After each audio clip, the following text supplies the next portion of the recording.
सहाय्यक निवडणूक निर्णय अधिकारी 247 मोहोळ 12व्या राऊंडचे निकाल जाहीर करत आहे। 12व्या राऊंडमध्ये उमेदवारांना खालीलप्रमाणे मतं पडली आहेत। खरे राजू ज्ञानू 5136, बळीराम सुखदेव मोरे 38, माने यशवंत विठ्ठल 4072, नंदू बाबूराव क्षीरसागर 33, क्षीरसागर नागनाथ देवीदास 21, अमोल रॉकी बंगाळे 26, आखाडे अनिल नरसिंह 125, कृष्णा नागनाथ दिसे 13, थोरात सुरेश मधुकर 28, संजय दत्तात्रय क्षीरसागर 29, नोटा 85।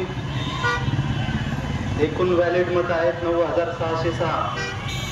आतापर्यंत जे 12व्या राऊंडपर्यंत एकूण मतं पडलेली आहेत ते उमेदवार न्याय पुढील प्रमाणे आहेत।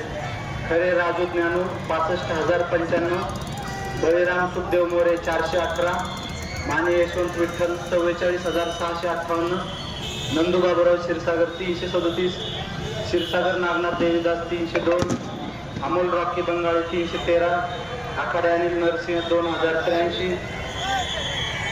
कृष्णा नागनाथ दिसे 171, थोरात सुरेश मधुकर 426, संजय दत्तात्रय क्षीरसागर 354 आणि नोटाला 1001 मतं पडली आहेत। आतापर्यंत व्हॅलिड मताची संख्या आहे 1,15,158 आणि 12व्या फेरी अखेर श्री राजू ज्ञानू खरे यांना 20,437 मताची आघाडी आहे।